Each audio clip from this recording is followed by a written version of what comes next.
گفتگو میں شامل ہیں ڈاکٹر رخسانہ صبا۔ ڈاکٹر رخسانہ صبا ایک بہت اچھی شاعرہ ہیں۔ آپ تحقیقی اور تنقیدی مضامین بھی لکھتی ہیں۔ اس حوالے سے 3 کتابیں بھی مرتب کر چکی ہیں۔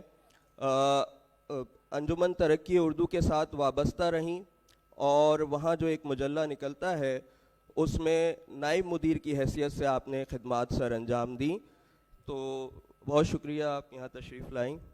ہمارے دوسرے مہمان حارث خلیق صاحب ہیں۔ حارث خلیق صاحب ایک شاعر ہیں، کالمسٹ ہیں، اور اردو اور انگریزی دونوں زبانوں میں آپ شاعری کرتے ہیں، کئی کتابوں کے مصنف۔ حارث خلیق صاحب، آپ کو ویلکم کرتے ہیں اس سیشن میں۔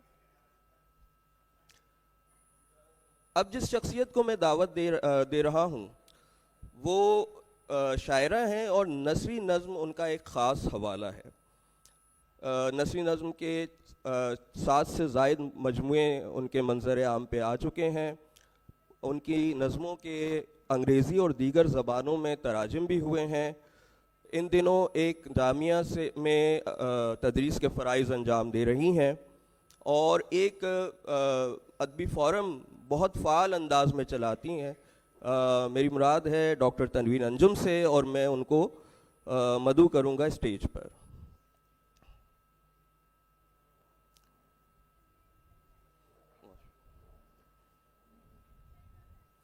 ہمارے اگلے مہمان شاعر ہیں، سینئر صحافی ہیں۔ صحافیوں کی حقوق کے لیے آپ بہت سرگرم رہتے ہیں اور پریس کلب کے صدر رہ چکے ہیں، اور وہاں جو ایک ادبی کمیٹی ہے اس کی سرپرستی بھی کی اور بہت فعال انداز میں کی ہے۔ پاکستان کے بہت اہم اخباروں اور اشاعتی اداروں سے آپ وابستہ رہے۔ میری مراد ہے فاضل جمیلی صاحب سے۔ آپ کی ایک کتاب شعری مجموعہ جو ہے وہ شائع ہو چکا ہے، بہت اچھے نظم نگار ہیں۔ اور آخر میں اب میں جس شخصیت کو دعوت دینا چاہوں گا، شاعری، تحقیق، ترجمہ، تدریس آپ کے شعبے ہیں۔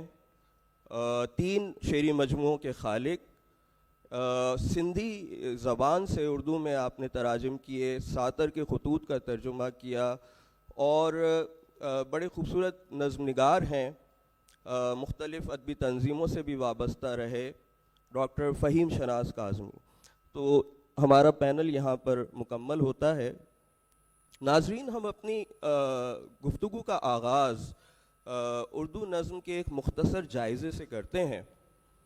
یوں تو اردو نظم کی روایت، مثنوی اور قصیدے کی صورت اردو شاعری میں ابتدا ہی سے موجود تھی۔ امیر خسرو کی کلیات ہو یا کلی قطب شاہ کا دیوان، ہمیں ایسی مثالیں مل جاتی ہیں۔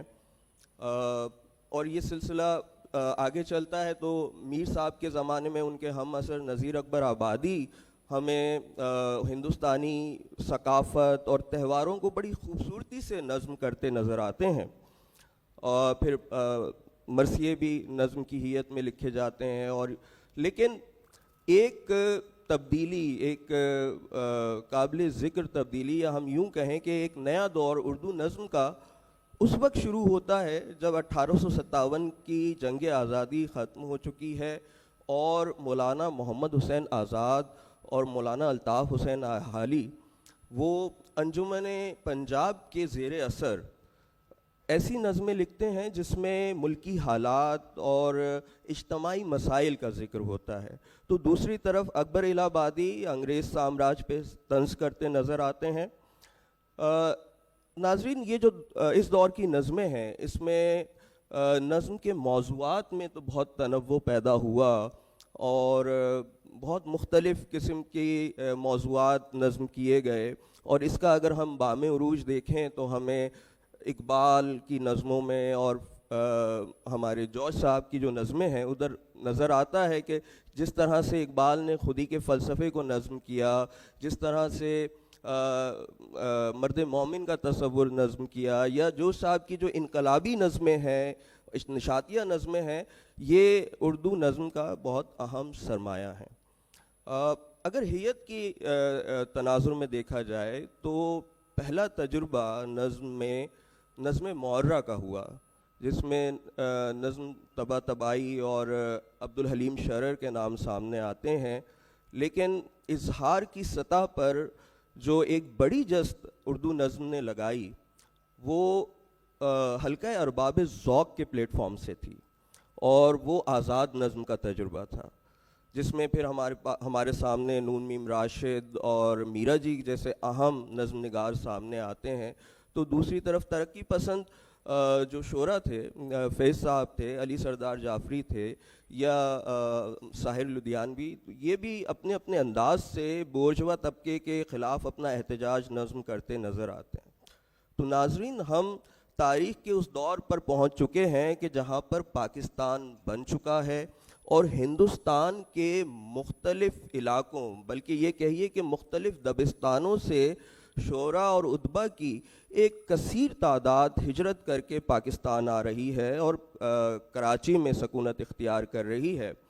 تو میرا پہلا سوال اپنے پینلسٹ سے اسی تناظر میں ہے کہ جب یہ مختلف دبستان کراچی میں اکٹھے ہوئے اور کراچی کی فضا جو ہے وہ سخن پرور ہونا شروع ہوئی، تو اس وقت جو نظم کے موضوعات تھے، نظم کے خد و خال تھے، وہ کس طرح کے تھے؟ پوری اردو روایت میں ہم اسے کہاں دیکھتے ہیں؟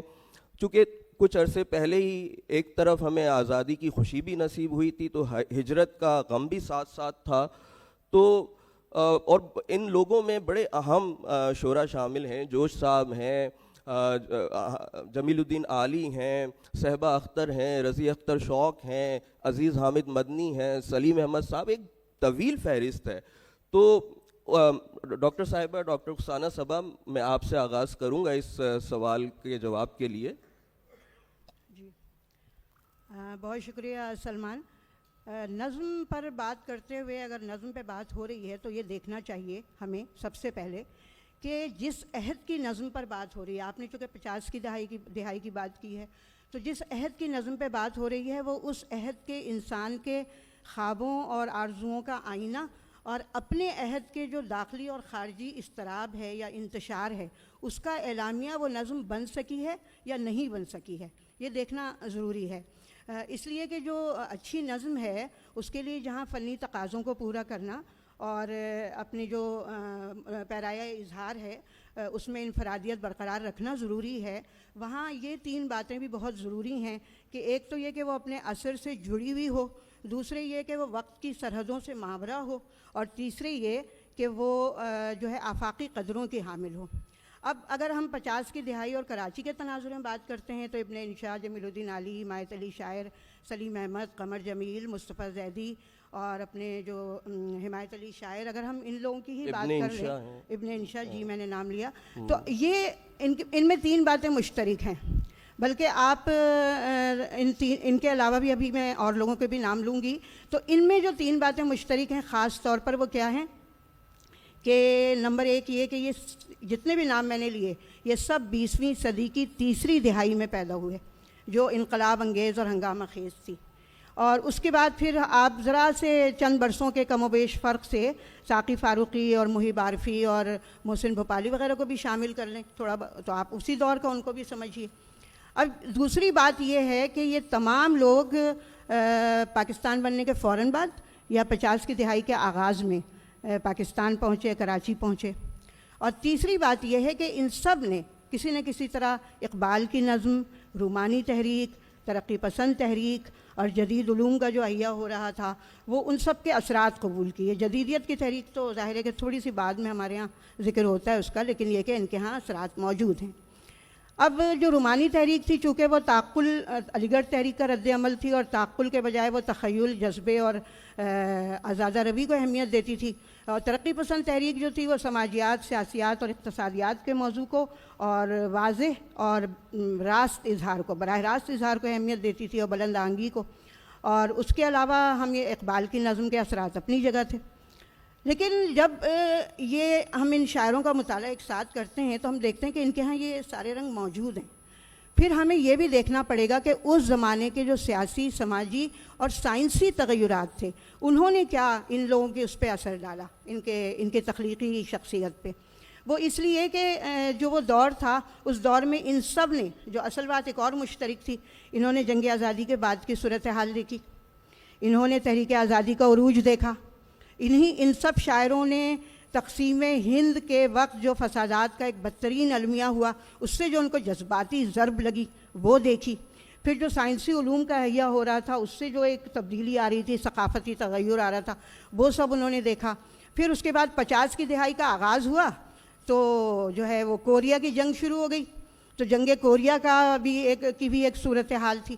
پھر اس کے بعد ہم یہ دیکھتے ہیں کہ آزادی کے حسین خواب بھی ٹوٹے، وہ داغ داغ اجالا اور شب گزیدہ سحر ہمارے حصے میں آئی۔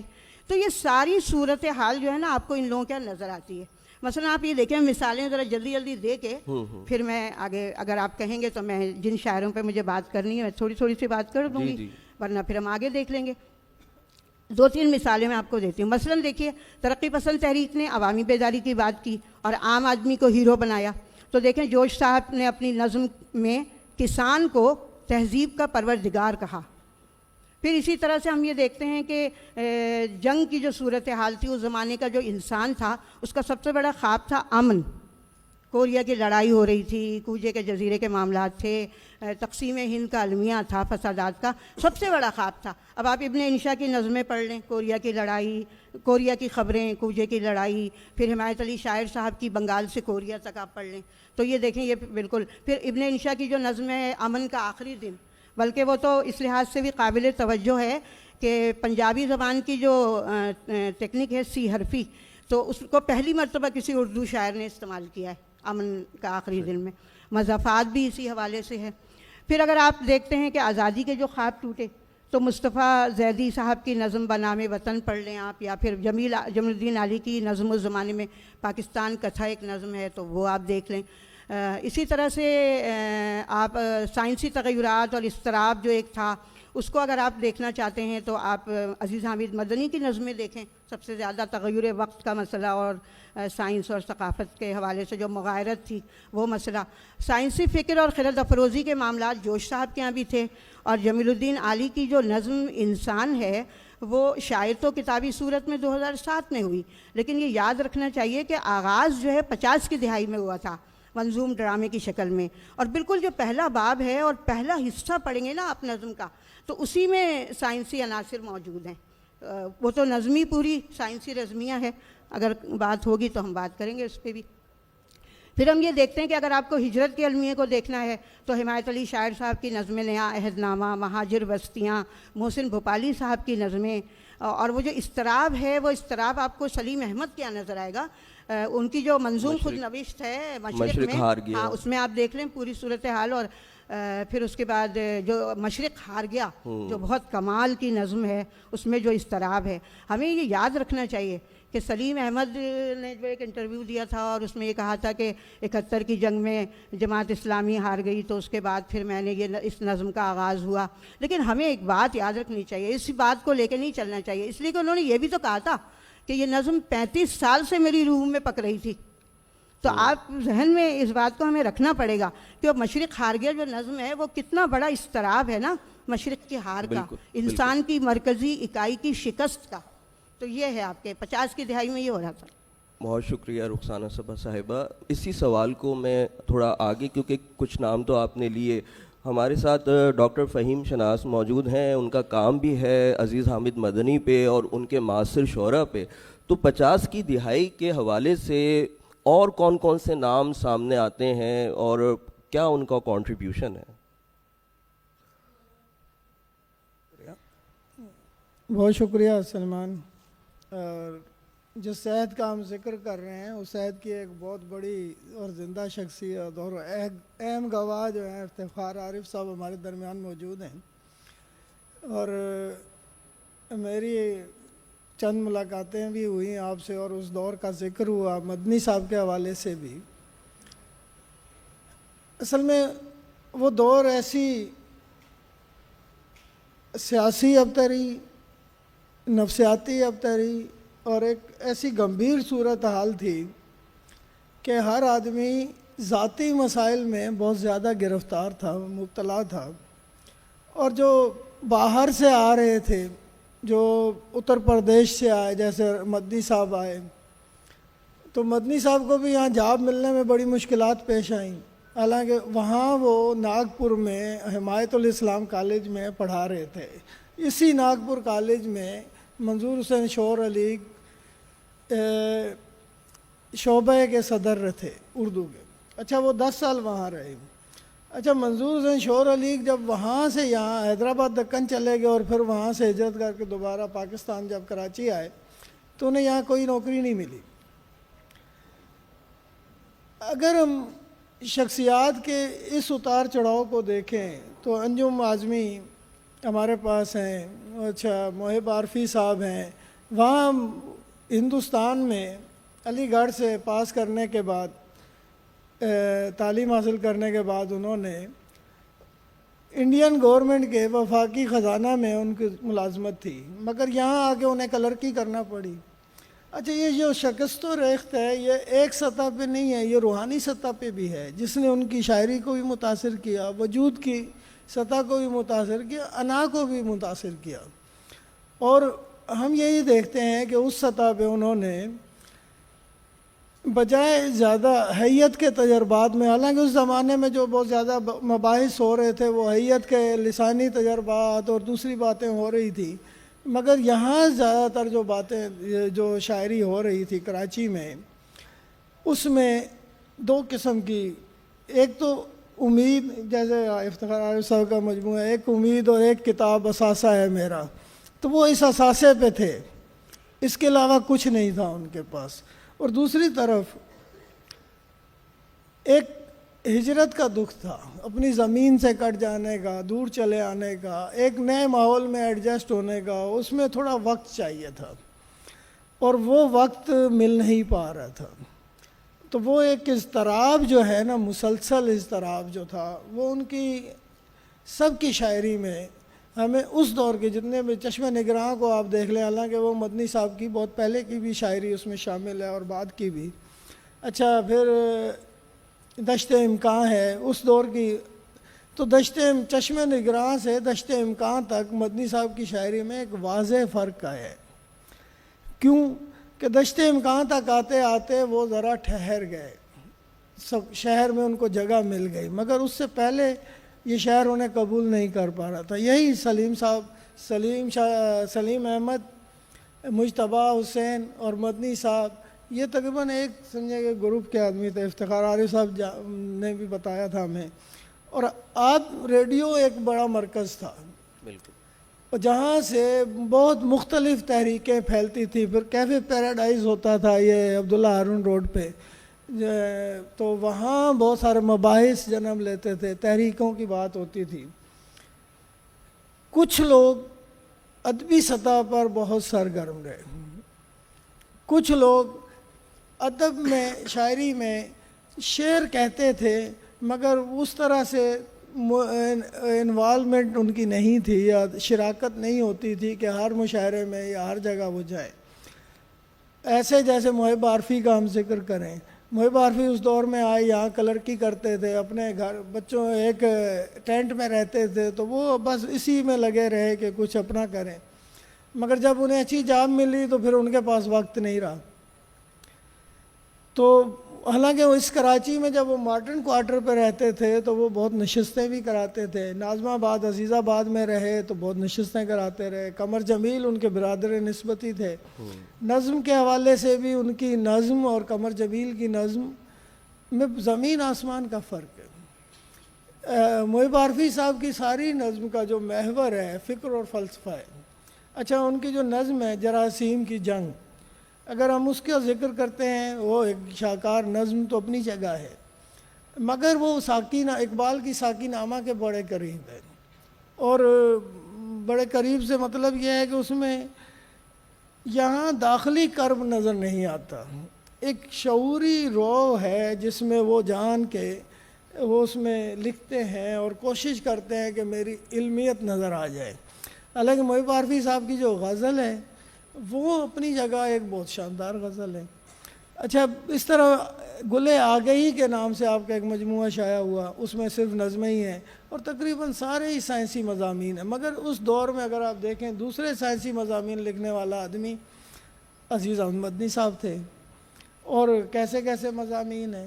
ایک میں نے پوری ایک سر آئنسٹائن بھی، برٹرینڈ رسل اور سب کے ساتھ ایک ان کا ایک مکالمہ بھی ہے، اور چونکہ وہ ریڈیو سے بھی وابستہ تھے تو ایک یہ بھی تھا.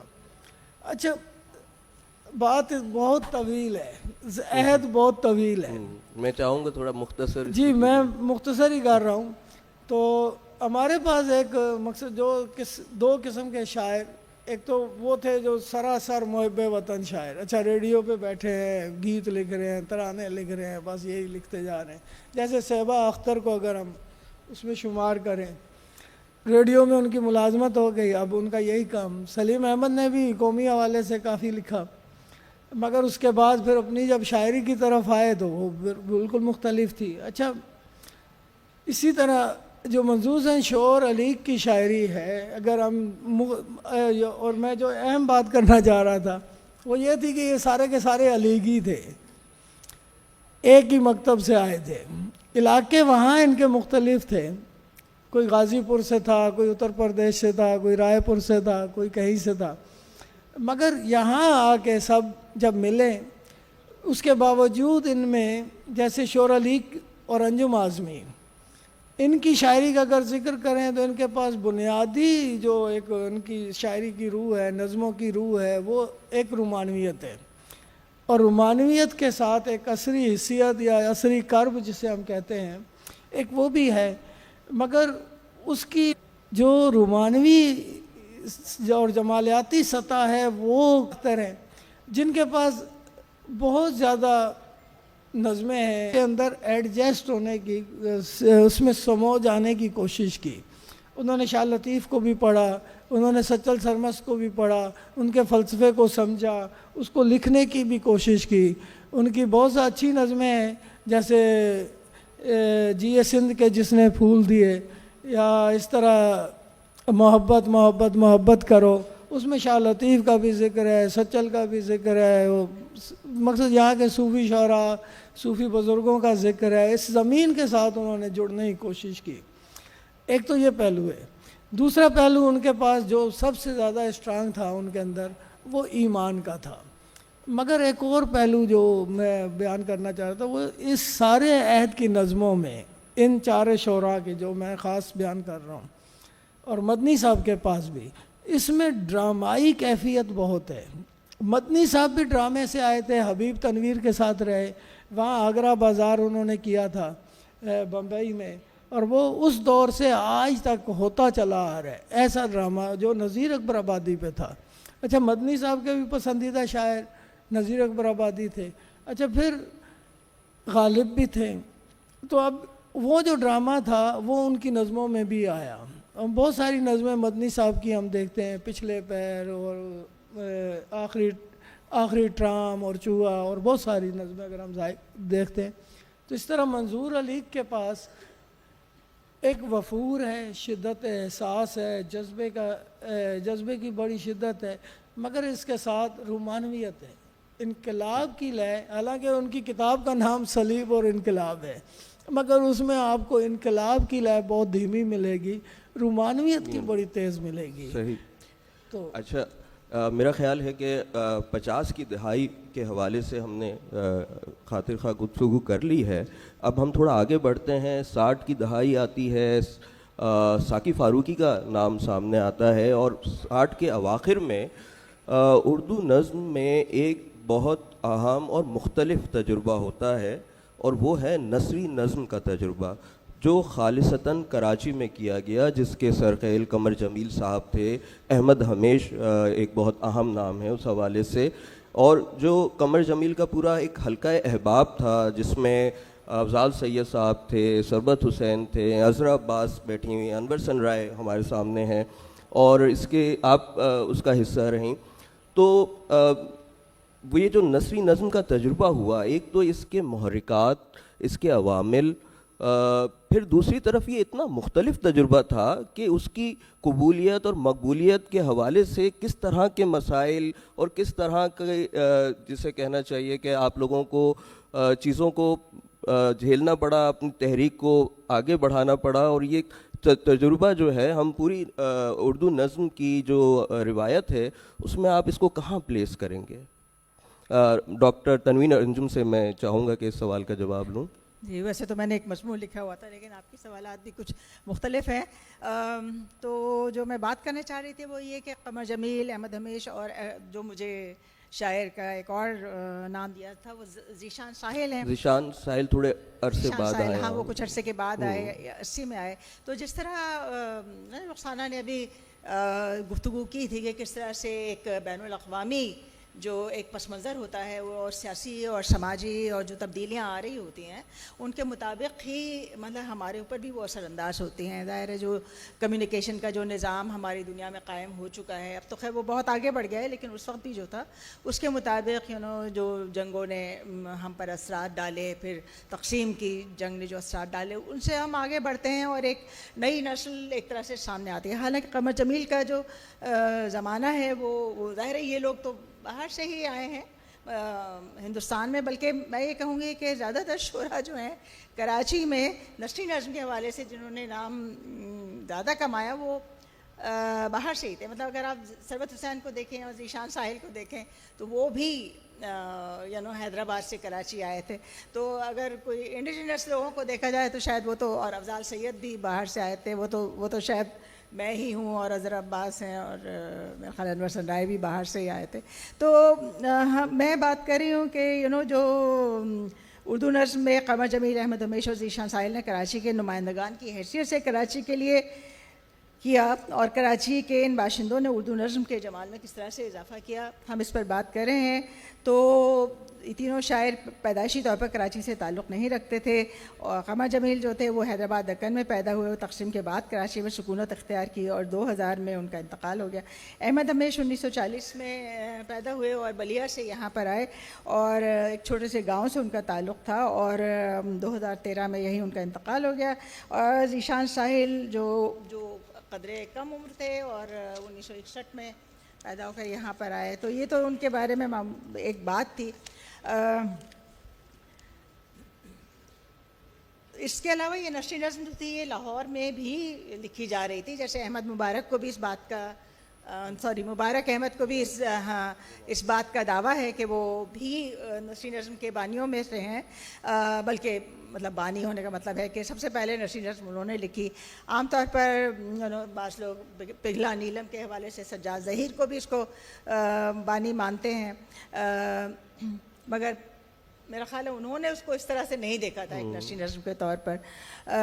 جبکہ احمد ہمیش نے 19 کی نظم جو چھپی تھی وہ 1962 میں چھپی تھی اور ہم کہہ سکتے ہیں کہ انہوں نے اس کی بنیاد ڈالی. یہ بات بالکل ایک مطلب غیر اہم ہو جاتی ہے. احمد ہمیش ہوں یا قمر جمیل دونوں کا تعلق تو کراچی سے ہی ہے، مطلب کراچی سے ہی ہے.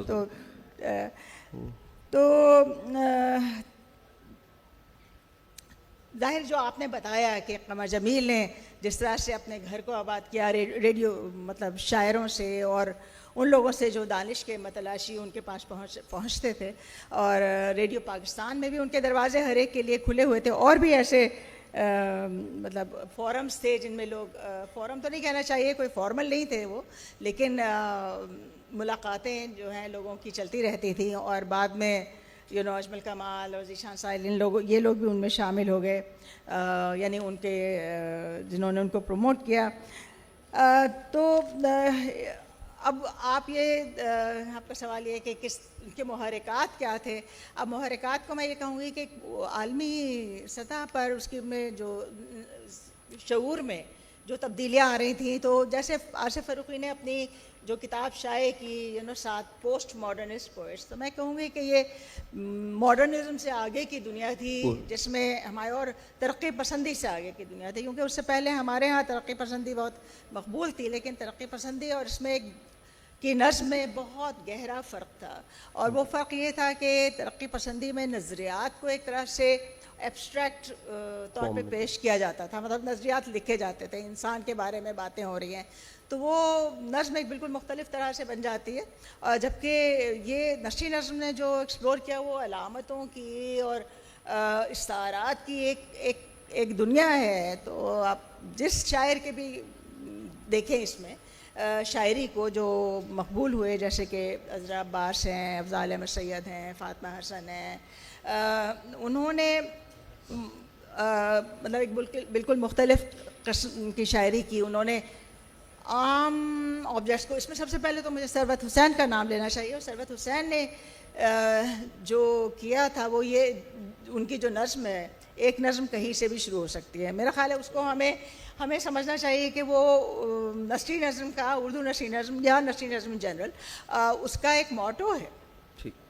اس سے پہلے ہم یہ نہیں سوچتے تھے کہ نظم میں ہر طرح ہر چیز شامل ہو سکتی ہے, ہر چیز بن سکتی ہے. ایک بیل کا, ایک مردہ بیل کا سر جس میں گلہری نے گھر بنا لیا ہے, یا جوتوں کی جوڑی, تو اور ہزاروں چیزیں. جیسے کہ مجھے یہاں پر میں نے ایک جو حوالہ دیا, ایک بہت قمر جمیل نے اس میں ایک بہت مختصر نظمیں لکھی, مطلب بہت اور بھی لکھی, لیکن ان کی مختصر نظمیں ایک کمال ہیں. میں کہوں گی کہ 2 جملوں میں انہوں نے جو بات کہی ہے. ایک نظم میں ان کی اس کا ہے, اس کی عنوان ہے شاداب وادی کا ایک منظر. تو شام ہوتی ہے تو کسان گھنے درختوں کے سائے میں پہاڑی پر بیٹھا ہوا آتش بازی کے پھول دیکھتا رہتا ہے جو سرحدوں پر کھلتے ہیں. کیا بات ہے. مطلب یہ کہ وہ پورے ایک سیاسی شعور جو ہے ان کا 2 مصروں میں انہوں نے اس کو دنیا کے سامنے رکھ دیا. ایک اور بھی نظم ہے, ایک اور مختصر نظم ہے سلاخوں کے درمیان. تم سارے میدان ساری زمین لے کر جا چکے ہو اور میرے لیے صرف میرے جوتے کے برابر زمین چھوڑ دی ہے سلاخوں کے درمیان. واہ. تو انور سرنائی کی پوری جو چیخ ہے وہ میرا خیال ہے اس نظم میں ایک طرح سے بیان کر دی گئی ہے کہ وہ جو ٹارچر کا اور اس کا جو اذیت دہی کا جو سسٹم ہوتا ہے وہ کس طرح سے کام کرتا ہے. تو اس کے علاوہ انہوں نے جو اپنے ایک رسالہ نکالا جو قمر جمیل نے دریافت, اور اس میں انہوں نے جن مباحث کو چھیڑا, مطلب وہ دنیا میں اس وقت بالکل تازہ تھے. مطلب فرانس سے ان کا آغاز ہوتا تھا اور بہت زمانے کے بعد ان کا ڈیریڈا اور نے 67 میں مجموع لکھا تھا جس نے ایک طرح سے پوسٹ اسٹرکچرلزم کا آغاز کیا. اور پوسٹ اسٹرکچرلزم کے مباحث ہمارے ہاں نقال 80s 90s میں وہ چل رہے تھے. تو یہ بڑی حیرت انگیز بات ہے کہ اتنی جلدی وہ مباحث انہوں نے اس میں چھیڑے. اس کے ساتھ ساتھ احمد ہمیش نے بھی تشکیل اپنا رسالہ نکالا, اور رسالے نکل ہی رہے تھے. تو اس طرح سے انہوں نے ایک, اور محرکات میں یہی کہوں گی کہ دنیا کی جو بڑھتی ہوئی بے چینی, اضطراب تھا, اس کا جواب جو ہے وہ مارکسزم سے لوگوں کو نہیں مل رہا تھا, یا ان کو احساس ہو گیا تھا کہ اب یہ جو ہے یہ ہمارے مسائل کا جواب نہیں دے سکتے, اس میں یہ ہماری حقیقتوں کو صحیح طور پر ایکسپلین نہیں کرتی. تو اگرچہ کہ جو ریلیٹیوزم ایک طرح کا میں کہوں گی کہ اس طرح سے ایک اس میں پایا جاتا ہے, اس سے جو ایک مطلق سچ کو مسترد کرتا ہے پوسٹ ماڈرنزم, اس کا یہ ایک اظہار جو ہے اس میں ہو رہا تھا. اور ہم یہ کہہ سکتے ہیں بہت اہم بات ہے کہ نثری نظم جو ہے ایک طرح سے ہم کہہ سکتے ہیں کہ یہ پوسٹ ماڈرنسٹ فارم ہے, فارم آف پوئٹری ہے, اور جس میں پس ساختیات اور وہ مباحث جو اس وقت اردو تنقید میں بھی نہیں تھے تخلیق میں نظر آئے. ہم اس طرح سے بھی اس کو دیکھ سکتے ہیں. اس پورے تجربے کو آپ نے بہت خوبصورتی سے سمرائز کیا ہے, لیکن ایک نام رہ گیا اور وہ اس سے ہٹ کے ہے وہ ساقی فاروقی کا. تو حارث صاحب میں آپ سے جو ہے وہ پوچھنا چاہوں گا کہ یہ جو 60 کی دہائی کے جو نثری نظم سے ہٹ کے شعراء ہیں وہ کس طرح کی نظم کہہ رہے تھے, اس کے خد و خال کیا تھے؟ جی بہت شکریہ سلمان آپ کا. میں دو اساتذہ کے درمیان میں ہوں, لیکن بحیثیت قاری کے جو چند باتیں میں عرض کروں. دیکھیے اردو نظم جو ہے, ساقی تک آنے سے پہلے اردو نظم بنیادی طور پہ خوبصورت ترین ذریعہ اظہار بنا ایک پوری تہذیب کا. وہ اس طرح سے کہ ہمیں تھوڑا سا پیچھے جانا چاہیے اور سمجھنا چاہیے کہ کیسے اس کا ارتقاء کیسے ہوا. یہ جو ایک تہذیبی اظہار میں اس لیے کہتا ہوں کہ ویدک تہذیب سے جب عربو پرشین سویلائزیشن آ کے ملی تو اصناف میں بھی تبدیلی آئی اور خیال میں بھی وسعت پیدا ہوئی, اور آپ اس دو ایک آمیزہ تشکیل پایا جسے آپ ہند مسلم تہذیب کہہ سکتے ہیں آسانی کے طور پر. اس پر پھر ایک مغربی ادب کی قلم 18ویں 19ویں صدی میں لگنی شروع ہوئی. تو اس وقت جو آپ اردو نظم دیکھتے ہیں وہ میرے ناچیز رائے میں وہ اس پوری تہذیب کا ایک خوبصورت اظہار ہے, خوبصورت ترین اظہار ہے جو ہمارے ہاں ہوا ہے. چونکہ ہمارے ہاں ناول اس طرح سے نہیں, حالانکہ ابھی انہوں نے چیخ کا ذکر کیا, اور بھی بہت سے ناول پچھلے دنوں میں آئے ہیں, مگر جتنی بڑی یہ زبان ہے اور جتنے اس کے لکھنے والے ہیں اور جتنے اس کے پڑھنے والے ہیں, اس حساب سے ہمارے ہاں فکشن میں اس سطح کا اتنا زیادہ کام, اعلیٰ سطح کا کام ہوا مگر اتنا زیادہ نہیں ہوا, لیکن نظم میں ہوا. اور وہ آپ کو نظر آتا ہے کہ آپ جو حیات کے تجربے ہیں وہ بھی پنگل سے عروس پہ جب آپ گئے ہیں تو اس وقت بھی وہ حیات کے ہی تجربات تھے. اور اس کے بعد پھر جب آپ نے نظم معرہ کی بات کی, آزاد نظم کی یا نثری نظم کی, نظم منصور ایک زمانے میں اسے کہتے تھے, وہ سب حیات کے تجربات مغرب سے, جو جیسے ڈاکٹر تنویر انجم نے کہا کہ عالمی سطح پر جو چیزیں ہو رہی تھیں اس کے نتیجے کے طور پر آپ کو نظر آتے ہیں. دیکھیے ساقی صاحب کے ہاں, ساقی بنیادی طور پہ ساقی نے بہت سارے نئے مضامین متعارف کروائے, اور وہ نئے مضامین اس طرح سے, مثال میں آپ کو اس کی دیتا ہوں کہ اس طرح کی نظم اردو میں بہت کم کہی گئی تھی, اگر کہیں کہیں آپ کو خال خال مل جاتی ہے, لیکن ساقی نے تواتر سے نئے موضوعات, اور ساقی کی شاعری جو تھی وہ ڈسکرپٹیو نہیں تھی, وہ میٹافوریکل اور سمبولک شاعری تھی, علامتی تھی, اور نئے ایک طرح سے استعارے انہوں نے ترتیب دیے. ساتھ ان کی کچھ کرداری نظمیں بھی ہیں جو میں سمجھتا ہوں بہت اہم ہیں. ایک حاجی بھائی پانی والا ان کی بہت اہم نظم ہے, اسی طرح مستانہ ہیجڑا ان کی بہت اہم نظم ہے, جس میں آپ مضامین دیکھیں کہ یعنی اگر خواجہ سراؤں کے بارے میں پہلے بھی لکھا گیا ہے نثر میں بھی اور نظم میں بھی, تو وہ ساقی کے ہاں بالکل اس کو انہوں نے سبورٹ کر دیا ہے اس پوری ڈپکشن کو. اور شیر امداد علی کا میڈک, مطلب بہت سی, خالی بورے میں زخمی بلّہ, یہ بہت اردو میں یہ بہت اہم ایکسپیریمنٹس ہیں. اور ایکسپیریمنٹ ہوتا, اور دوسری بات میں آپ سے عرض کروں کہ کیوں کراچی کے شاعروں نے تجربات زیادہ کیے, اس کی وجہ یہ ہے جو میں ابھی سوچ رہا تھا, آپ کی یہ تازہ ابھی میرے مطلب ذہن میں آئی بات, کیونکہ دیکھیں جو اسٹیبلشمنٹ ہے ادب کا بھی ہو جاتا ہے, جیسے دلی, لکھنؤ اور لاہور, ہمارے حصے میں لاہور آیا, باقی دلی اور لکھنؤ تو ظاہر ہے کہ اس طرح سے ادب یعنی ادبستان ان کے اس طرح سے نہیں آباد رہے, اور کراچی آباد ہوا. لیکن لاہور ایک اسٹیبلشڈ علم و ادب کا مرکز پاکستان میں تھا, مغربی پاکستان میں کہہ لیں اردو کے حوالے سے.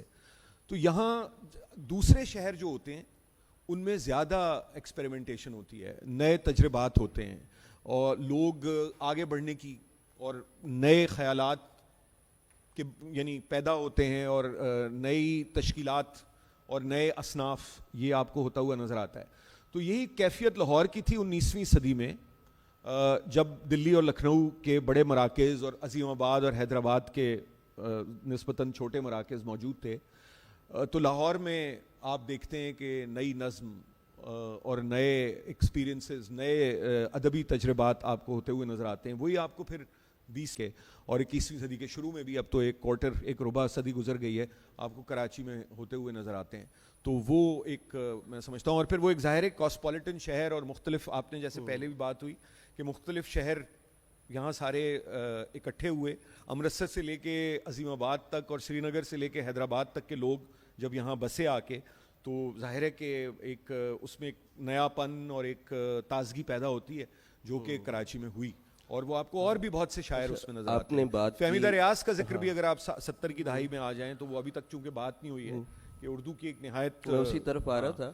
اس سے پہلے ایک اور بات میرے ذہن میں آئی, ابھی آپ نے تجربات کی بات کی, تو ثروت حسین ایک ایسا نام ہے, وہ نثری نظم کی طرف بھی آئے, انہوں نے آزاد نظمیں بھی کہیں, اور پاکستان کی جو مختلف زبانوں کی لوکل اصناف ہیں ان کو بھی نظم میں برتا. تو اس پورے تجربے کو آپ کس طرح سے دیکھیں گے, اور ان کی نظم کا جو ایک میٹافورک ایکسپیرینس ہے اور زمین سے جڑت ہے, وہ کس طرح سے آپ اس کو دیکھیے؟ ثروت حسین نے ایک طرح سے آبیاری کی ہے اس پورے اس زمین کے ساتھ, اس پہ بولی جانے والی زبانوں کے ساتھ اس اجنبیت کو ختم کرنے کی. وہ بالکل ابتدائی شاعروں میں ہیں جنہوں نے یہ کوشش کی ہے. اس کے بعد پھر سلسلہ جاری رہا ہے, اور ظاہر ہے اب تو مطلب میں نہیں سمجھتا کہ اب تو وہ تیسری چوتھی نسل کے لوگ ہیں, جہاں سے بھی جو آ گیا جس شہر میں رہتا ہے, مقام کی اور اس کی رہائش گاہ کی بس ایک حد تک ہی اہمیت ہوتی ہے, کیونکہ پھر تو آپ شاعر کسی زبان کے ہوتے ہیں, کسی تہذیب سے جڑے ہوئے ہوتے ہیں.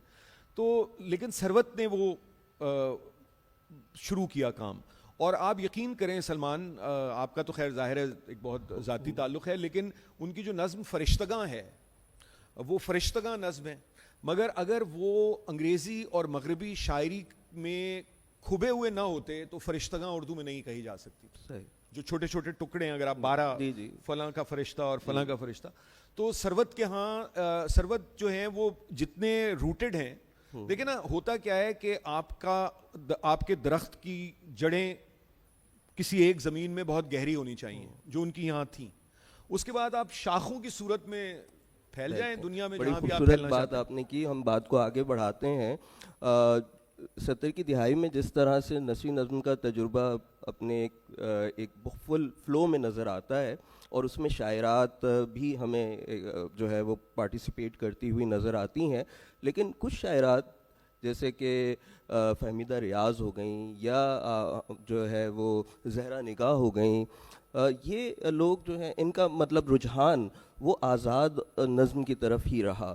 تو فاضل صاحب, میں چاہوں گا کہ اس فہمیدہ ریاض کے حوالے سے اور یہ جو شاعرات تھیں ان کا جو کنٹریبیوشن ہے اس پر آپ بات کیجیے. بہت شکریہ سلمان.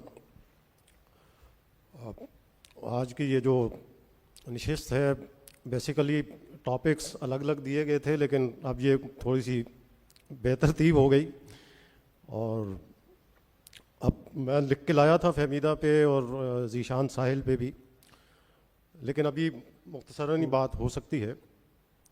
ایک تو بات یہ ہے کہ جو دوستوں نے بات کی کہ جو نظم کا, اردو نظم کا ارتقاء ہے وہ قیام پاکستان سے لے کے اب تک وہ کس طرح ہوا, کتنے تجربات ہوئے, اور اس میں ترقی پسند تحریک کے بھی زیر اثر نظمیں لکھی گئیں, پھر رومانوی تحریک تھی, پھر جدیدیت آئی, اور پھر نثری نظم آئی, تو بہت سارے تجربات ہوتے رہے. جو پہلے ظاہر زہرا نگاہ کا آپ نے ذکر کیا, زہرا آپا کی بہت مضبوط نظمیں آئیں, لیکن اس کے بعد جب فہمیدہ آئیں تو فہمیدہ میں سمجھتا ہوں کہ وہ پہلی خاتون شاعرہ تھیں کہ جنہوں نے, ویسے تو ہم ذکر کرتے ہیں کہ نسائی شاعری ہے, نسوانیت اس میں ہے, اس کا نسوانیت کا اظہار ہے, اور باقی خواتین بھی اس کا اس طرح اظہار کرتی ہیں, لیکن فہمیدہ نے وہ کھڑکی کھولی اردو ادب میں کہ جس کے اندر آپ عورت کا جو اندرون ہے اور اس کے جو اصل احساسات اور محسوسات ہیں اس کا اظہار انہوں نے اپنی زبان میں کیا, جس پہ بہت تنقید بھی ہوئی, کہ جی فہمیدہ جو ہے وہ ان پہ الزام بھی لگے کہ جی وہ بہت چونکا دینے والی باتیں کرتی ہیں تاکہ اپنے آپ کو لائم لائٹ پہ لانے کے لیے. لیکن وہ فہمیدہ کا ایک اپنا ان کا خاص انداز تھا, ان کا نظریہ تھا, اور اسی کے تحت ان کا جو پہلا مجموعہ آیا پتھر کی زبان, پھر بدن دریدہ, اور پھر ان کا جو ایک ارتقائی سفر ہے تو کیا تم پورا چاند نہ دیکھو گے تک آتا ہے نثری نظموں کا. اور اس میں شروع کی جو ان کی نظمیں لاؤ تم ہاتھ اپنا لاؤ ذرا, یا اکلیمہ, یا مقابلہ حسن, تو اس کا جو ڈکشن ہے اس نے حقیقی معنوں میں ایک نئی تحریک کو وہ دیا. اور خاص طور پہ جو خواتین ہماری لکھنے والی لکھاری ہیں, اس میں شاعرات ہوں یا نثر نگار ہوں, ان کو ایک نئے راستے انہوں نے دکھائے. اور اس کے بعد ظاہر فہمیدہ نثری نظم کی بھی طرف آئیں. غزل انہوں نے پھر لکھنا بالکل ہی چھوڑ دی تھی, کم ہی کر دی تھی, حالانکہ وہ غزل کی بھی بہت مضبوط شاعرہ تھیں. اور پھر جب نثری نظم آئی اور اس میں ایک قمر جمیل صاحب کا ذکر ہو چکا, احمد امیش صاحب, اور انہی کے زیر اثر جب نئے لوگ انور حسین رائے, افضال احمد سید اور عذرا عباس, تو عذرا عباس جب آئیں تو عذرا عباس نے جو پہلی ہی نظم لکھی نیند کی مسافتیں, تو وہ ایک ایسی شاہکار نظم ہوئی کہ میں سمجھتا ہوں کہ اس جیسی نظم, ایک تو طویل نظم ہے وہ, اور بالکل انہوں نے نوجوانی میں وہ لکھ دی تھی. محمد یونیورسٹی میں تھیں اس وقت یہ, اور حجاب بھی کرتی تھیں, باپردہ ایک لڑکی جی. تو انہوں نے قمر جمیل کی محفلوں میں آنا شروع کیا اور اچانک ایک بم پھوڑا کہ وہ نیند کی مسافتیں. تو اس نظم نے جو ہے وہ ٹریول بھی کیا. اچھا, بہت سارا یہ مسئلہ ہے کہ جیسے غزل کا کوئی شعر ٹریول کرتا ہے, غزل پوری ٹریول کرتی ہے, نظمیں بہت کم ٹریول کر پائیں. افتخار عارف صاحب کی نظم 12واں کھلاڑی نے بہت سفر کیا, وہ بڑی مشہور ہوئی, پاپولر ہوئی. انور حسین رائے کی نظم بابا بلیک شیپ, وہ بھی کمال کی نظم ہے. تو یہ ایک خاص جو نثری نظم کا سفر ہے وہ پھر آتا ہے ذیشان ساحل تک. تو ذیشان ساحل پہ اگر آپ اجازت دیں تو میں ایک چھوٹا سا بالکل ایک ہی صفحے کا ہے, اگر آپ سب اجازت دیں تو میں پڑھ کے سنا دوں. پڑھ لیجیے. فہمیدہ پہ بھی تھا یہ, لیکن یہ طویل ہے تھوڑا.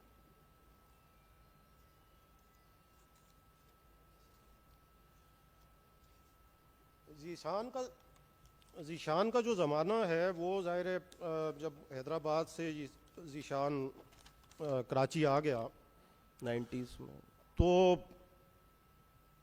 وہ بہت ہی ابتلا کا زمانہ تھا. یہ کراچی میں بہت ہی حالات ٹھیک نہیں تھے. تو ذیشان کی نظموں میں وہ پورا کراچی اس وقت کا جھلکتا ہے کہ جو ذکر ہوا انور حسین رائے کے ناول چیخ کا, اور پھر خاص طور پہ انور بھائی کی جو اور نظمیں ہیں, ابھی ان کا مجموعہ میرے ہمیں آ گیا, انور بھائی نہیں ابھی آ گیا, تو اس میں بھی پورا کراچی آپ کو وہ دور پورا ملے گا. ذیشان کا بھی ہے, اس کی پوری ایک کراچی پہ نظم بھی ہے, اس کا مجموعہ بھی چھپا کراچی اور دوسری نظم. جی ہاں. تو یہ ایک چھوٹا سا ایک پیس ہے میں جو لکھا تھا, میں پڑھ کے سنا دیتا ہوں. ذیشان ساحل کراچی کے ساحلوں سے دور کسی گمنام جزیرے میں چلا گیا ہے, جہاں چاروں طرف پھیلا ہوا ایک جنگل ہو سکتا ہے اور پت جھڑ کا کبھی نہ ختم ہونے والا موسم. پتوں کے گرنے کے لیے جہاں کوئی خاص دھن مقرر نہیں, ہوا چلنے پر درخت ایک دوسرے سے باتیں نہیں کر سکتے, جہاں تیز آواز والے پرندے اور گہری رنگت والے پھول بہت کم ہیں. یہ سارا اسی کا ڈکشن ہے. ہم جانتے ہیں کہ اس نے ایک ہی موسم کا سفر اختیار کرنے سے پہلے ہمیں کچھ نہیں بتایا, اور ہم یہ بھی جانتے ہیں کہ اب وہ موسموں کی رنگا رنگی کی طرف لوٹ کر نہیں آئے گا. وہ آسمان سے محبت کرتا تھا, بادلوں میں چھپنے کی کوشش کرتا تھا, سمندر اسے اپنے سینے میں ٹھاٹھیں مارتا ہوا محسوس ہوتا تھا, ہوا سے باتیں کرنا اسے اچھا لگتا تھا۔ خواب اس کی آنکھوں میں گھر بنا چکے تھے۔ ہر روز وہ اپنے ادھورے خوابوں سے باہر نکلنے پر اخبار اور چائے کی پیالی ملنے کے بعد شروع ہونے والے دن کے بارے میں سوچتا تھا۔ کل شام تک شہر میں کتنے لوگ مارے گئے وہ انہیں نہیں جانتا تھا۔ وہ ڈاکٹر، ہاکی کا کھلاڑی، سیاسی کارکن، دودھ والا اور پتہ نہیں کون کون۔ وہ بخارا کا عزت بیگ نہیں تھا جو گجرات کی سونی کے عشق میں مہیوال بن گیا۔ وہ گوٹکی کی شہزادی مومل کے طلسماتی محل کو سر کرنے والا راموں بھی نہیں تھا۔ وہ تو ننھی ننھی خواہشیں رکھنے اور چھوٹے چھوٹے خواب دیکھنے والا ایک عام آدمی تھا، اور ہمیشہ کیے جانے والے وعدوں کے بارے میں سوچتا تھا اور ان کے پورا نہ ہونے کے خیال سے خود ہی سہم جاتا تھا۔ وہ زیادہ تفصیل میں نہیں جاتا۔ اپنی توجہ شہر کے حالات سے کسی اور طرف ہٹانے کے لیے وہ ٹی وی کھولتا ہے، لیکن وہاں بھی اسے شہر جلتا ہی دکھائی دیتا ہے۔ سوختہ لاشوں کی بو ٹی وی اسکرین سے باہر نکلتی ہوئی محسوس ہوتی ہے۔ لوگ ایک دوسرے پر کرگسوں کی طرح جھپٹ رہے ہوتے ہیں۔ جوتے، لاتیں، گھونسے چلتے ہوئے دکھائی دیتے ہیں۔ سڑکوں پر جلتے ہوئے ٹائر اور گاڑیاں دل و دماغ کی گھٹن میں کچھ اور اضافہ کرتی ہیں۔ وہ باہر دیکھتا ہے، شہر کو جانے والا راستہ ویران پڑا ہے۔ نہر والے پل پر سناٹا ہے۔ اچانک کہیں سے فائرنگ کی آواز آنے لگتی ہے اور وہ اپنی دنیا میں لوٹ آتا ہے۔ اپنے ادھورے خوابوں کو پھر سے جوڑنے لگتا ہے۔ پہلے وہ ٹی وی کھولتا تھا تو دیکھتا تھا کہ اسکرین پر اسرائیلی پولیس فلسطینی عورتوں کو سڑکوں پر گھسیٹتی ہوئی لے جا رہی ہے۔ بغداد کی گلیوں میں لاشیں بکھری پڑی ہیں۔ وہ یہ بھی دیکھتا تھا کہ سرائیوو کے شہری بختر بند گاڑیوں کی مدد سے سڑک پار کرتے ہیں، اور سوچتا تھا کہ میں ان سے زیادہ خوش قسمت ہوں۔ لیکن اب قسمت کا کھیل بدل گیا ہے۔ ہاتھوں کی لکیروں میں قسمت تلاش کرنے والوں کو کیا معلوم کہ قسمت تو ان کی بھی ہوتی ہے جن کے ہاتھ نہیں ہوتے۔ ذیشان ساحل بھی معذوری اور علالت کے باعث اپنے پاؤں پر نہیں چل سکتا تھا، لیکن اس کی اڑان بہت اونچی تھی۔ وہ پرندوں کے ساتھ نیل گگن کی وسعتوں میں چھوٹی بڑی آڑی ترچھی اڑانیں بھرتا، کہکشاؤں میں اپنے قدموں کے نشان دیکھتا اور بے جان چیزوں پر نظمیں لکھتا تھا۔ وہ نثری نظم کا آخری شاعر تھا جس کے لفظوں میں ترتیب بھی تھی اور تہذیب بھی۔ وہ نثری نظم کا آخری شاعر تھا جس کے لفظوں میں ترتیب بھی تھی اور تہذیب بھی۔ ذیشان بے نظیر بھٹو کی شہادت پر بہت اداس تھا۔ بیوی کے حوالے سے اس نے 3 نظمیں ایک ساتھ لکھیں۔ ایک دن مجھے فون کیا، حسب معمول دعائیں دیں اور کہنے لگا نظمیں تمہیں بھیج رہا ہوں، اگر اچھی لگیں تو شائع کر دینا، نہیں تو اپنے پاس رکھ لینا۔ میں نے تینوں نظمیں بے نظیر شاعری کے عنوان سے اگلے دن چھاپ دیں۔ بہت خوش ہوا، کہنے لگا ایسا کچھ اور بھی لکھا تو تمہیں بھیجوں گا۔ کون جانتا تھا کہ بے نظیر پر لکھی گئی نظمیں ہی اس کی آخری نظمیں بن جائیں گی۔ لیکن بلاول کے بارے میں جو کچھ وہ کہہ گیا ہے وہ اس دیش کے ہر بلاول کا نصیب بھی ہے اور نصب العین بھی۔ اس نے لکھا تھا، بلاول آج تم کو دیکھ کر کھونے لگا یہ دل، ہمیشہ مسکراتا تھا مگر رونے لگا یہ دل، نہ جانے کیوں بہت مجبور سا ہونے لگا یہ دل، نیک خواب میں بے وجہ گم ہونے لگا یہ دل۔ بلاول دل سے نکلی سب دعائیں سامنے رکھنا، محبت سامنے رکھنا، وفائیں سامنے رکھنا، تمہاری ماں کی ساری اجرکیں قومی اثاثہ ہیں، تم ان کے سر سے وابستہ ردائیں سامنے رکھنا۔ بہت شکریہ۔ ذیشان ساحل کی دعائیں ردائیں بن کر بلاول کے ساتھ رہیں گی۔ سوچتے سوچتے اس کا دن گزر گیا ہے، دیکھتے دیکھتے رات ہو گئی ہے اور زندگی اپنے رستے پہ کہیں کھو گئی ہے، لیکن اس کی شاعری بھی ابھی سوئی نہیں ہے، جاگ رہی ہے۔ خاص طور پر اس کی یہ نظم آنے والی نسلوں کو یاد دلاتی رہے گی کہ بے نظیر کیسی تھی۔ وقت کے گزرنے پر وہ جو بھول جائیں گے بے نظیر کیسی تھی، ہم انہیں بتائیں گے ہم انہیں بتائیں گے۔ معذرت، اصل میں ہمارے پاس وقت بہت کم رہ گیا ہے، اور تھوڑا سا میں چاہوں گا 1-2 لوگ بہت اہم ابھی رہ گئے ہیں نظم نگار۔ زندگی کے ماتھے پر ایک لکیر جیسی تھی، بے نظیر بھٹو تو بے نظیر جیسی تھی. بہت شکریہ. بہت اچھا. آپ نے فہمیدہ ریاض کے بولڈنس کے حوالے سے بھی بات کی, نثری نظم کی پر بھی بات چل رہی ہے. اگر ہم سارا شگفتہ کو ابھی جو ہے وہ زیر بحث نہ لائیں تو جی میں اس کا بھی تو میں چاہوں گا, خاص کر ڈاکٹر فہیم آپ نے ان کی کلیات بھی مرتب کی ہے, تو مختصراً جو ہے ان کا کنٹریبیوشن اور ان کے رجحان جو نظم کا تھا وہ ذرا بتائیے. اصل میں سارا شگفتہ سے پہلے جناب فاطمہ حسن صاحبہ کی بھی بات ہونی چاہیے. آپ اس دور میں اپنی ایک واضح شناخت رکھتی تھی, اور اس نظم کے حوالے سے آپ کے بہتے ہوئے پھول جیسی نظم جو ہے وہ احتجاج کے حوالے سے بھی تھی, مشرقی پاکستان کے حوالے سے بھی تھی. سارا تو اس کے بعد آئی, اور سارا کا جو ذکر ہے نثری نظم کے حوالے سے اس کے پاس اس کی نظم دائرہ نہیں بناتی. ہم اسے یہ نہ کہیں کہ کہیں سے بھی شروع ہو سکتے, اگر اس کی ساری نظمیں ملا بھی دی جائیں تو بھی کوئی فرق نہیں پڑتا, اگر علیحدہ علیحدہ رکھی جائیں تو بھی کوئی فرق نہیں پڑتا. مگر یہ ہے کہ اس کے پاس جو مصرے ہیں, جو سطریں ہیں, جو لائنیں آتی ہیں وہ پاورفل ہوتی اس غضب کی ہوتی ہیں کہ وہ روح کو متاثر کرتی ہیں, دل میں اتر جاتی ہیں. اچھا شعریت بلا گئی ہے. اچھا اس میں قاضی افضال حسین صاحب نے جو علی گڑھ کے ہیں وہ لکھتے ہیں کہ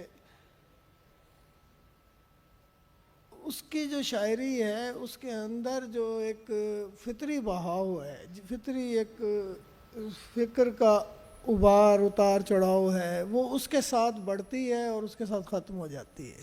اچھا وہ ہماری ذرا مقصد جیسے ہم نظم نگار ہیں یا شاعری کرتے ہیں تو ہم سوچتے ہیں ایک مطلع ہونا چاہیے اور ایک مقطع ہونا چاہیے, اور ایک آغاز ہے تو انجام ہونا چاہیے.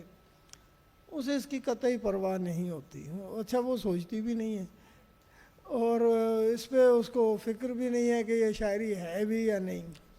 بہت شکریہ فہیم صاحب, کیونکہ وقت کم پر ہے. میں ایک اور بات میں کہنا چاہ رہا ہوں کہ ایک بات جی آخری کہنا چاہوں گا کہ اس سیشن میں ہمارے پاس جو ایک فرد جو ہونا چاہیے تھا وہ افتخار عارف کو ضرور ہونا چاہیے تھا, کہ وہ اس سارے عہد کے منظر نامے کو جانتے تھے اور ہم ان سے بہت کچھ سن سکتے تھے. بات کی, اگر ہم ان سے درخواست کریں گے کہ اس کو کنکلوڈ کر دیں اینڈ میں, لیکن میں چاہوں گا کہ ابن انشا پر بھی بہت کم بات ہوئی, آپ نے صرف نام لیا تھا اور بس. ہاں بالکل بالکل, بس اس کو ہم دیکھیں میں بات اب زیادہ نہیں کرنا چاہ رہی کیونکہ وقت بالکل ختم ہو چکا ہے, اور صرف یہ ایک بات, چونکہ میں تو ابن انشا, سلیم احمد, قمر اور جمیل الدین علی اور ان پہ بات کرنے کے لیے آئی تھی, لیکن سلمان نے یہ سوال کر لیا تو میں منظر نامے کی بات کروں گی. صرف ایک بات میں کہنا چاہوں گی ابن انشا کے حوالے سے کہ دیکھیے جو نظم کے بارے میں نے یہ بات کہی تھی کہ وقت کی سرحدوں سے بھی آگے بڑھ کر کوئی اچھی نظم جو ہے, تو ابن انشا کی 2 نظموں کی مثال دی جا سکتی ہے. ایک تو بغداد کی ایک رات, بڑی کمال کی نظم ہے, 1949 میں دیکھیں سویرے میں شائع ہوئی, لیکن حال دیکھیں کہ وہ آج کس قدر وہ ریلیونٹ ہے وہ نظم.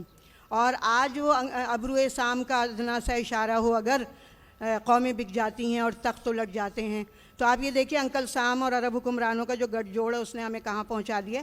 اسی طرح دیوار گریہ جو ان کی نظم ہے وہ دیکھیں 1967 میں لکھی گئی تھی. اب وہ دیوار گریہ ہی لاؤ کہیں, ایک دیوار گریہ بناؤ کہیں, اب جو اس پار بیت المقدس میں ہے جس سے ہم جس سے لپٹ اردن و مصر کے شام کے ان شہیدوں کو روئیں, اپنے زخموں کو اشکوں سے دھوئیں. تو آج دیکھیں کس قدر وہ غزہ کی بہت ریلیونٹ ہو جاتی تو یہ ہے. ڈاکٹر صاحبہ آپ بھی کچھ کہنا چاہ رہی ہیں؟ چونکہ ہم یاد کر رہے ہیں ان لوگوں کو جو ہمارے درمیان نہیں رہے ہیں, تو ان میں ایک نام نہیں آیا, وہ پروین شاکر کا ہے, تو ہمیں اس کو بھی یاد کرنا چاہیے.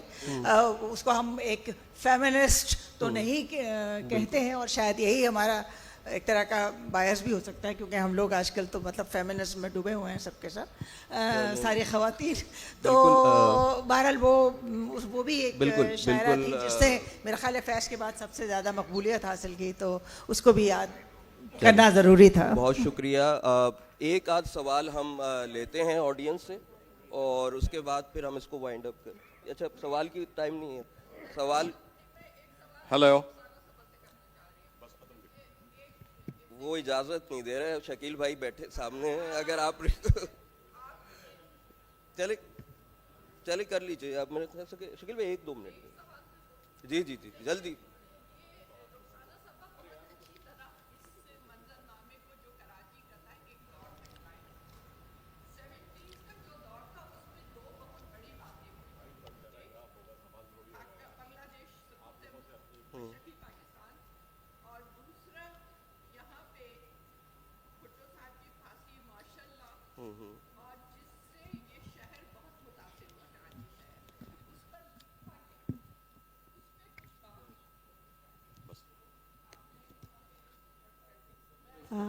ادیب سہیل صاحب کی نظمیں اگر آپ دیکھ لیں, ادیب سہیل صاحب کی شانتہ ہار نظم ہے, اور ایک اور نظم اس وقت مجھے نام یاد نہیں آ رہا, طویل نظم بھی ہے ان کی, 500 مصروں کی بھی ایک طویل نظم ہے, اور بہت یعنی اس میں پورا سانحہ مشرقی پاکستان کا جو منظرنامہ ہے وہ ہے, اور اس کے علاوہ بھی کچھ لوگوں نے نظمیں لکھی ہیں. خود فاطمہ تو خود ان کے ہاں جو ہے وہ ایسی نظمیں اگر آپ ڈھونڈیں تو اس کے تاثرات آپ کو مل جائیں گے.